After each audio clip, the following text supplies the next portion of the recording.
जिस तरीके से प्रचंड जीत बिहार की जनता ने एनडीए एनडीए के प्रत्याशियों को देने का काम किया है,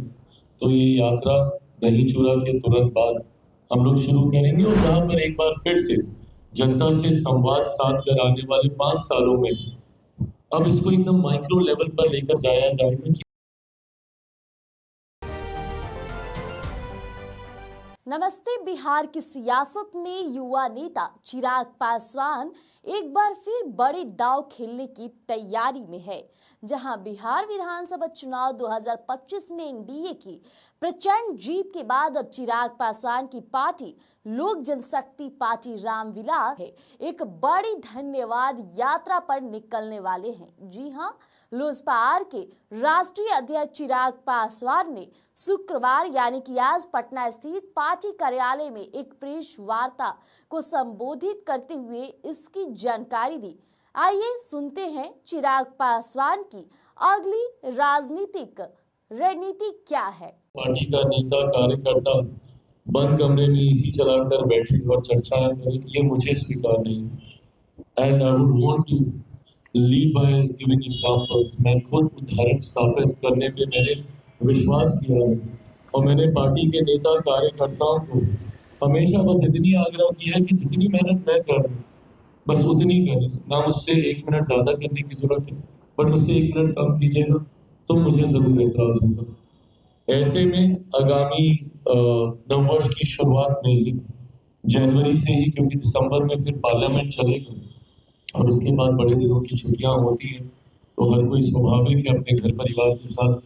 वो समय बिताता है। पर जनवरी में दही चूड़ा के तुरंत बाद जैसे ही खरमास समाप्त होगा उसके तुरंत बाद से लोक जनशक्ति पार्टी रामविलास पुनः बिहार भर की यात्रा में हम लोग निकलने का काम करेंगे। बिहार की जनता को सबसे पहले तो धन्यवाद देते हुए,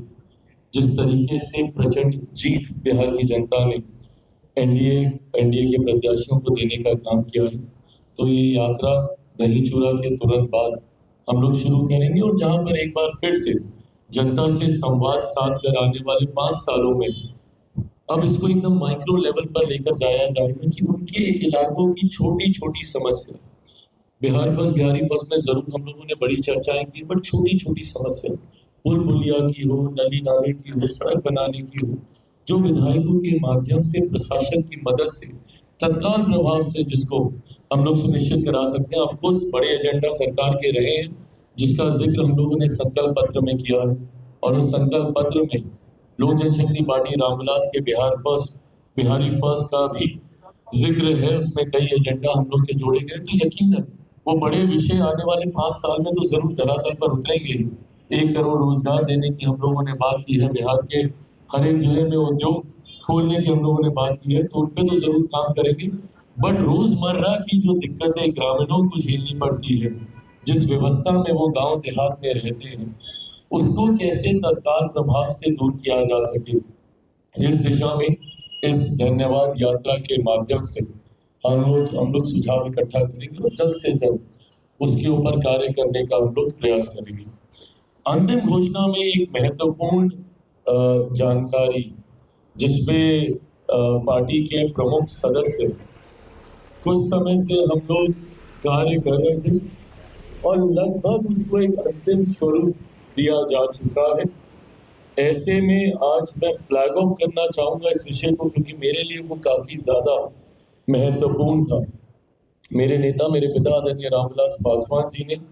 लोक जनशक्ति पार्टी रामविलास के गठन से पहले उन्होंने दलित सेना का गठन किया था और दलित सेना को हमेशा लोक जनशक्ति पार्टी रामविलास की रीढ़ माना जाता था, ब्रेन बिहाइंड द पार्टी माना जाता था। हमेशा दलित सेना ने लोक जनशक्ति पार्टी रामविलास के में की रूपरेखा तैयार करने में, रणनीति तैयार करने में एक अहम भूमिका निभाने का काम किया। 83 में दलित सेना का निर्माण किया गया था। आज भी मेरे पास वो तस्वीरें हैं जब मैं साल भर का हूँ और अपने पिता की गोद में हूँ जब उन्होंने इसकी स्थापना की थी। दुख मुझे इस बात का जरूर था कि पार्टी के साथ साथ दलित सेना भी उन महत्वाकांक्षी लोगों के द्वारा छीन ली गई थी जिन्होंने सिर्फ मेरे नेता के विचारों पे ऊपर अपनी महत्वाकांक्षाओं को खड़ा करने की सोच के साथ पार्टी और दलित सेना को हड़पने का काम किया था।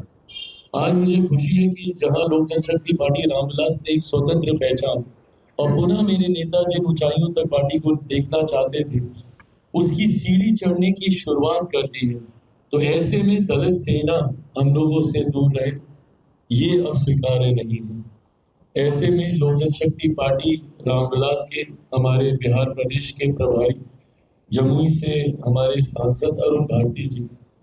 और इनके साथ तैयार की गई टीम के ऊपर ये जिम्मेदारी दी गई है कि पुनः दलित सेना का गठन किया जाएगा पुरानी विचारधारा पर नए स्वरूप के साथ मेरे नेता के सिद्धांतों को आगे लेकर जाने की सोच के साथ एक नई टीम जिसमें यकीनन मेरे नेता के हर वो पुराने साथी सहयोगी उसमें एक मजबूत भूमिका निभाएंगे जो संभवतः स्थापना काल से दलित सेना के साथ रहे हैं। लोक जनशक्ति पार्टी रामविलास के साथ अब दलित सेना रामविलास भी उतनी ही मजबूती से नॉन पॉलिटिकल ऑर्गेनाइजेशन होने की वजह से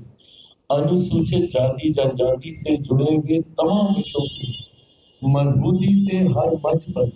उठाने का काम करेगी। तो सुना आपने, यात्रा के साथ चिराग पासवान ने एक बड़ा संगठनात्मक ऐलान भी किया, नए सिरे से दलित सेना का गठन। जी हां, चिराग पासवान ने याद दिलाया कि उनके पिता दिवंगत रामविलास पासवान ने लोक जनशक्ति पार्टी के गठन से पहले दलित सेना बनाई थी और ऐसे में उन्होंने आरोप लगाया कि अपने ही चाचा यानी पूर्व केंद्रीय मंत्री पशुपति पारस पर सीधे निशाना साधते हुए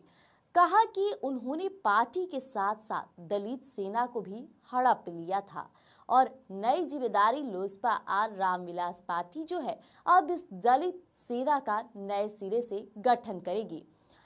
आपको बता दें, चिराग ने अपनी जीजा और जमुई से सांसद अरुण भारती को जिम्मेदारी सौंपी है। अरुण भारती के साथ लोजपा की दलित सेना के लंबे समय तक प्रदेश अध्यक्ष रहे संजय पासवान भी इस काम में सहयोग करेंगे। इन बड़ी घोषणाओं से पहले चिराग पासवान की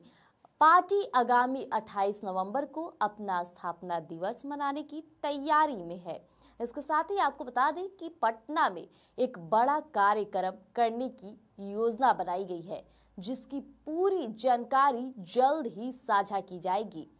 उतना ही नहीं, अगर इतिहास की बात किया जाए तो रामविलास पासवान ने 28 नवंबर 2000 को ही लोक जनशक्ति पार्टी का गठन किया था। यह स्पष्ट है कि चिराग पासवान 2025 विधानसभा चुनाव में अपनी सफलता के बाद अब संगठन को मजबूती देने और अपने पिता राजनीतिक विरासत दलित सेना को वापस पाने पर ध्यान केंद्रित कर रहे हैं। धन्यवाद यात्रा और दलित सेना का पूर्ण गठन बिहार की राजनीति में उनके बढ़ते प्रभाव को सुनिश्चित करने का एक बड़ा प्रयास है। तो फिलहाल हमारे साथ बने रहिएगा, हम नजर बनाए हुए हैं, पल पल अपडेट आपके समक्ष पेश करेंगे। तब तक के लिए धन्यवाद।